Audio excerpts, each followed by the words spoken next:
사도신경을 통하여 우리의 신앙을 고백합니다.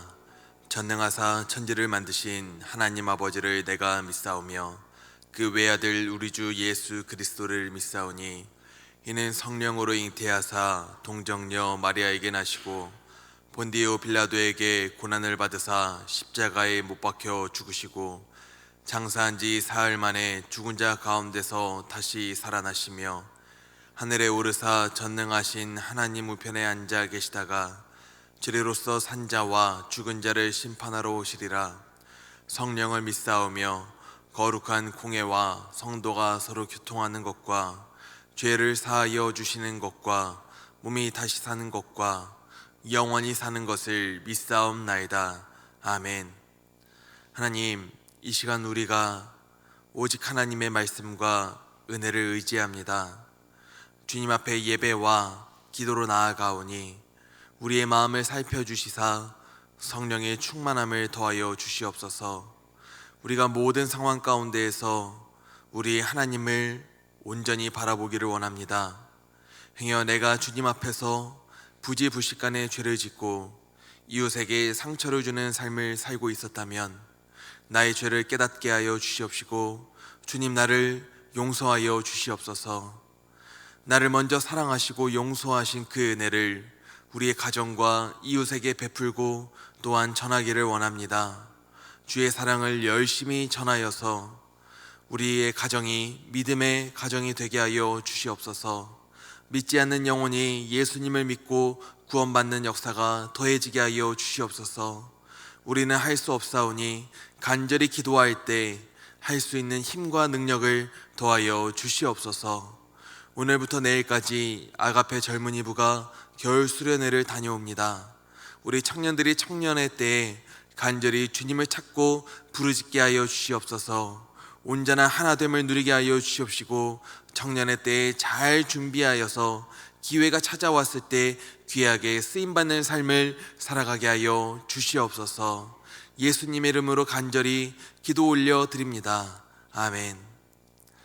찬송가 449장 예수 따라가며 함께 찬송하도록 하겠습니다. 예수 따라가며 복음 순종하면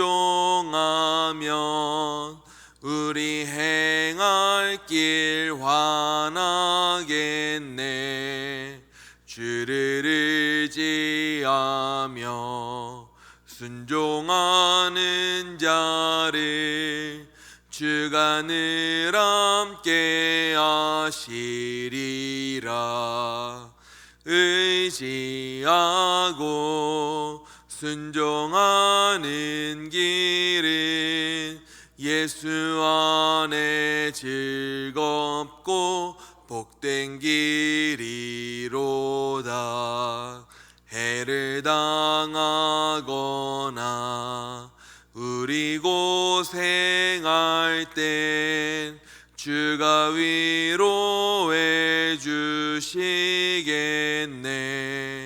주를 의지하며 순종하는 자를 주가 안위해 주시리라.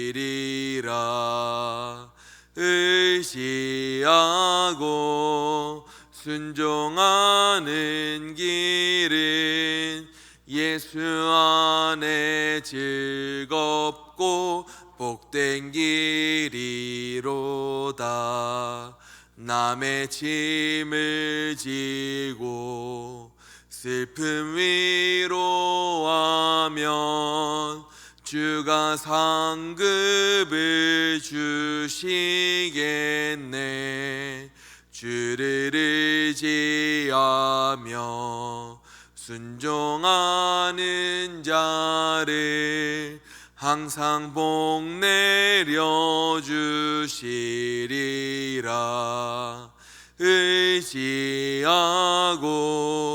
순종하는 길은 예수 안에 즐겁고 복된 길이로다.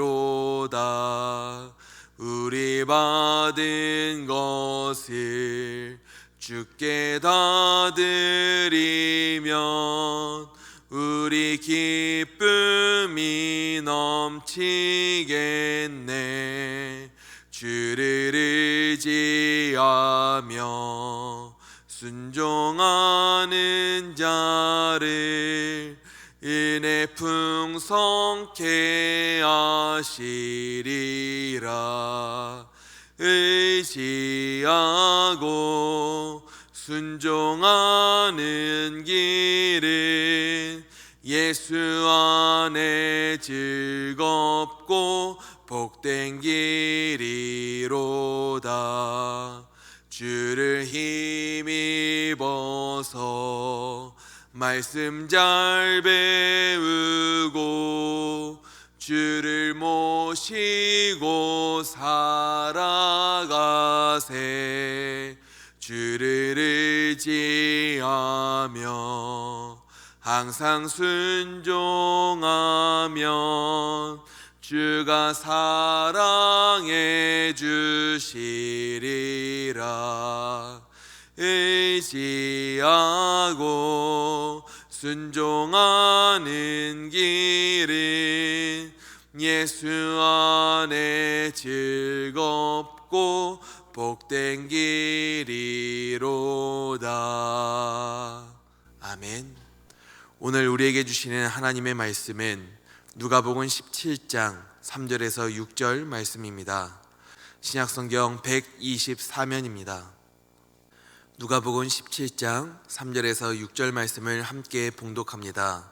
너희는 스스로 조심하라. 만일 내 형제가 죄를 범하거든 경고하고 회개하거든 용서하라. 만일 하루에 7번이라도 내게 죄를 짓고 7번 내게 돌아와 내가 회개하노라 하거든 너는 용서하라 하시더라. 사도들이 주께 여짜오되 우리에게 믿음을 더하소서 하니 주께서 이르시되 너희에게 겨자씨 한 알만한 믿음이 있었더라면 이 뽕나무더러 뿌리가 뽑혀 바다에 심기어라 하였을 것이요 그것이 너희에게 순종하였으리라. 아멘. 2020년 1월에 시작된 코로나는 지금까지도 여전히 우리와 함께하며 수많은 감염자들을 만들어내고 있습니다. 그리고 코로나와 같은 전염병이 나타날 때마다 공통적으로 발표되는 방역 대책이 있었습니다. 그것은 바로 손 씻기, 거리 두기, 마스크 쓰기였습니다. 이 세 가지의 공통점을 한번 생각을 해보면 바로 위험하게 여겨지는 바이러스와 멀리 떨어져 있으라는 것이었습니다. 이러한 방역 대책에는 어떠한 예외가 없었습니다. 모든 국민들이 외출하고 돌아오면 손을 씻으셔서 혹시 묻었을 바이러스를 닦아내야 했습니다. 가족들 간에도 예외 없이 감염자가 생기면 거리를 둬서 전염 확률을 낮춰야 했습니다. 그리고 어린아이일지라도 모두가 다 마스크를 써서 혹시나 공기 중에 돌아다닐 바이러스를 나와 차단시켜야 했습니다. 왜냐하면 누구나 다 코로나 바이러스에 전염될 확률이 있었기 때문입니다. 마찬가지로 예수님께서는 누가복음 17장 1절에서 말씀하시기를 우리가 살아가면서 실족하게 될 일이 전혀 없을 수는 없다고 말씀하십니다. 그리고 3절에서 말씀하십니다. 너희는 스스로 조심하라. 저와 우리 성도님들은 누구나 다 죄가 위험하다는 것을 알고 있습니다. 이 죄는 하나님과의 관계를 허물어지게 만듭니다. 이 죄는 가장 가까운 사랑하는 사람에게조차도 평생 씻지 못할 큰 상처를 남기게 만듭니다. 그런데 문제는 우리가 세상을 살아가며 주님의 말씀대로 죄짓고 실족하게 될 일을 마주하게 될 때를 반드시 만날 수밖에 없다는 것입니다. 그렇기 때문에 우리는 늘 스스로 조심하는 삶을 살아야 합니다. 바이러스에 감염되지 않기 위하여서 애쓰듯이 나도 다른 사람을 실족하게 만드는 죄인이 되지 않도록 내 마음을 늘 정결하게 만들고 항상 날마다 깨끗하게 씻어야 합니다. 죄가 틈타려고 할 때마다 내 안에 죄가 떠나기를 간절히 기도하셔야 하고 이 죄와는 거리를 둘 수 있는 삶을 살아가도록 다분히 애쓰는 삶을 살아가야 합니다. 그리고 주님께서는 3절과 4절에서 동일한 죄인이 되지 않기 위하여서 내 스스로를 지킬 수 있는 방역 대책을 만일이라는 조건문으로 말씀해 주십니다. 만일 내 형제가 죄를 범하거든 경고하고 회개하거든 용서하라. 만일 하루에 7번이라도 내게 죄를 짓고 7번 내게 돌아와 내가 회개하노라 하거든 너는 용서하라 하시더라.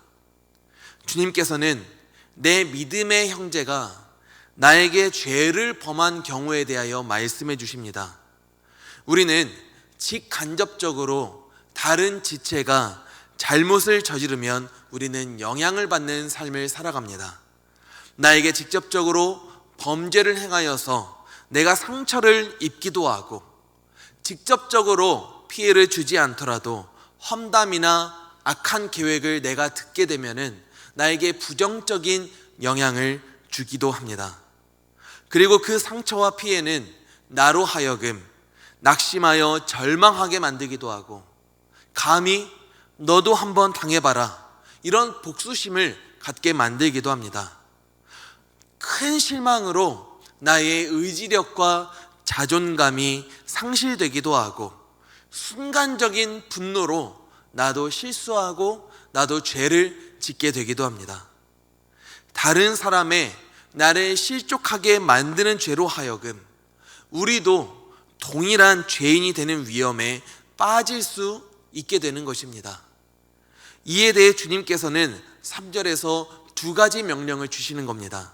첫 번째는 먼저 그에게 찾아가서 경고하라는 것입니다. 경고라는 말은 솔직하고 부드러운 책망을 가리킵니다. 상대방의 잘못을 책망하면서도 예의를 갖추어서 말하라는 것입니다. 주님께서는 내 감정을 이기지 못하여서 상대방을 책망하고 저주하라고 말씀하신 것이 아닙니다. 신실함과 분명함을 갖추고 상대방에게 찾아가서 내 마음을 있는 그대로 솔직하게 고백해 보는 것입니다. 갈라디아서 6장 1절과 2절에서 바울은 이렇게 말합니다. 형제들아, 사람이 만일 무슨 범죄한 일이 드러나거든 신령한 너희는 온유한 심령으로 그러한 자를 바로잡고 너 자신을 살펴보아 너도 시험을 받을까 두려워하라. 어디까지나 주님이 말씀하신 이 경고의 목적은 그 형제가 회개하여서 죄에서 돌이키게 만드는 것에 있습니다. 그리고 나도 그 사람의 죄로부터 자유하게 만드는 삶을 살아가게 만드는 것에 있습니다. 죄는 하나님은 물론 나와 다른 사람에게도 상처를 주는 심각하고 무서운 질병과도 다름이 없습니다. 그러한 죄를 지고 살아가는 것은 내가 나에게 부정적인 영향을 주는 두려운 질병을 갖고 살아가는 것과 다름이 없는 것입니다. 나에게 병이 있는 것이 알았다면 우리는 당장이라도 병원에 찾아가서 나의 병을 깨끗하게 고치려고 애쓰게 되는 것처럼 만일 형제에게 죄가 있다면 회개하여서 자신을 바로잡게 만들어야 합니다. 그리고 나도 실족하여 죄를 짓지 않을 수 있도록 다른 사람에게 경고하여서 죄를 깨끗하게 씻어내고 죄와는 거리를 두는 삶을 살아가야 하는 것입니다. 그러므로 다른 사람의 죄로 인하여서 마음에 상처가 되어서 성도님들께서 너무 힘들고 괴로우시다면 하나님의 성품을 가지고 나를 실족하게 만드는 사람에게 찾아가서 우리는 고백할 수 있어야 합니다. 그리고 겸손히 자신을 살펴보며 나도 같은 죄를 범하고 있는 것은 아닌지 나 자신을 돌아봐야 하는 줄 믿습니다. 당신이 그러고도 사람이냐? 내가 복수할 거야 라는 마음을 가지고 정죄하고 심판하기 위하여서 다가가는 것이 아니라 그 사람을 바로잡아줘서 죄로부터 돌이키게 하기 위하여서 우리는 다가갈 수 있어야 합니다. 하지만 다가가서 경고하는 것이 말이 쉽지 얼마나 어렵습니까? 내가 왜 내 시간을 내어서 그 사람에게 찾아가 말을 해야 되는 것인지 내가 손해보는 느낌이 들기도 하고 귀찮기도 하고 나에게 불이익이 생길까 두렵기도 하고 괜히 긁어 부스럼을 만드는 것은 아닐지 걱정이 되기도 합니다. 하지만 그 사람의 죄가 나와 하나님 사이를 가로막는 장애물이 되고 나에게는 결코 잊을 수 없는 상처와 고통으로 남아있게 된다면 어떡합니까? 그것이 형제를 향한 분노와 복수심으로 이어져서 나조차도 범죄하게 만들면 어떡합니까? 그렇기 때문에 우리는 어렵지만 찾아갈 수 있어야 됩니다. 주님의 말씀을 의지하여서 온유함과 겸손함을 가지고 찾아가서 우리의 마음을 고백해야 합니다. 처음에는 너무도 어려울 수 있겠지만 막상 한번 하시면 하기를 잘했다라는 후련함이 드실 것입니다. 그 사람이 여전히 자기 죄를 모르고 죄인으로 살아간다면 이제는 그 사람과 정말 거리를 두면 될 일입니다. 그리고 그 사람의 죄는 공의로우시고 정의로운 하나님께서 심판하실 것입니다. 반면 그 사람이 나의 책망과 경고로서 죄를 돌이켜 회개하게 된다면 한 영혼이 주님 앞에 돌아왔으니 얼마나 우리 하나님께서 기뻐하시겠습니까? 그리고 그 사람이 죄로부터 돌이켜 회개하였으니 나도 죄로부터 자유하게 돼서 얼마나 행복합니까? 그러므로 두려워하지 말고 찾아가서 내 마음을 솔직하게 있는 그대로 고백하시기를 바랍니다. 그래서 만일 그 범죄한 형제가 회개하거든 또한 우리는 용서해 주시기를 바랍니다. 오늘 본문 말씀에 용서하다라는 말에는 풀어주다라는 의미가 있습니다. 상대방으로 하여금 손실을 보상하고 그리고 응징을 받아야 할 의무에서 벗어나게 해준다는 것입니다. 이에 대해 예수님께서는 이미 우리에게 1만 달란트 빚진 자의 비유를 말씀을 해 주셨습니다. 우리가 하나님으로부터 절대 갚을 수 없는 죄의 빚을 탕감받았으니 너희도 형제의 죄를 용서해 주는 것이 마땅하지 아니하냐라는 것입니다. 그러므로 우리는 상대방이 진심으로 회개하거든 용서해 줄 수 있어야 합니다. 우리가 주님 앞에 이미 받은 이 용서의 은혜를 상대방도 누려서 이제는 그 상대방이 무서운 죄책감과 상실감으로부터 벗어난 삶을 살아갈 수 있도록 우리는 해줘야 하는 줄 믿습니다. 에베소서 4장 32절에는 이와 같이 기록이 되어 있습니다. 서로 용서하기를 하나님이 그리스도 안에서 너희를 용서하심과 같이 하라. 하나님께서는 그 아들 예수님을 우리가 의인일 때 보내주신 것이 아닙니다. 예수님은 우리가 죄인일 때 나에게 찾아와 주셨습니다. 그리고 그 예수님의 십자가 사랑으로 하나님과 나와의 막힌 죄의 담을 허물어 주셨고 그 관계를 회복시켜 주셨습니다. 이것이 우리가 배워야 할 예수님의 용서의 본인 줄 믿습니다. 사실 예수님처럼 나에게 잘못한 사람을 용서한다는 것이 또한 말이 쉽지 참 어려운 일입니다. 나에게 잘못한 사람을 어떻게 쉽게 용서해 줄 수가 있겠습니까? 용서해 줘야 되는 것은 알겠는데 나에게 용서할 힘은 없고 내가 그동안 그 사람 때문에 받은 상처가 너무 크다 보니 괜찮아, 용서해 줄게 라는 말이 쉽게 나오지 않습니다. 그렇기 때문에 예수님의 제자들조차도 5절에서 이와 같이 말씀하십니다. 우리에게 믿음을 더하소서. 다른 사람에게 찾아가 경고하고 회개하거든 용서하라는 것은 믿음이 없으면 할 수 없는 참 어려운 일이라는 뜻입니다. 그러므로 저와 우리 성도님들께서도 상대방의 죄로 인하여서 실족할 만한 고난이 찾아오시거든 하나님 앞에 믿음을 달라고 간절히 기도하시기를 바랍니다. 믿음이 없으면 우리는 할 수 없기 때문입니다. 마음의 상처로 주님, 제가 너무 힘들다고 그 마음을 고백하시기 바랍니다. 그리고 나에게도 죄가 틈타지 않기를 간절히 기도하시기 바랍니다. 그리고 나에게도 주님처럼 용서할 수 있는 마음을 나에게 더해달라고 간절히 기도하시기 바랍니다. 그러면 정말 신기한 일이 생겨납니다.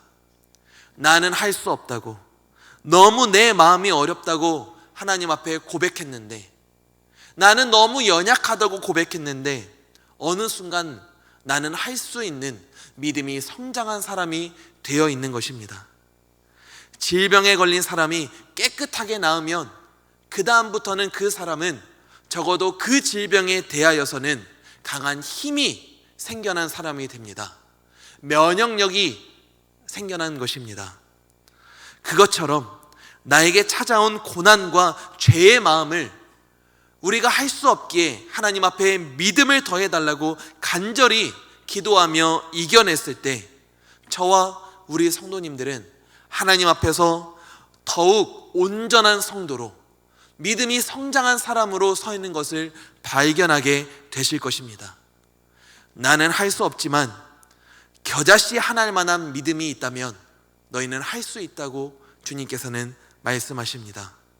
그러므로 오늘 하루를 살아가실 때 나의 힘으로 살아내고 나의 힘으로 견뎌내는 것이 아니라 하나님, 나에게 겨자씨 하나일 만한 믿음이라도 나에게 제발 좀 더해달라고 간절히 기도하시기를 바랍니다.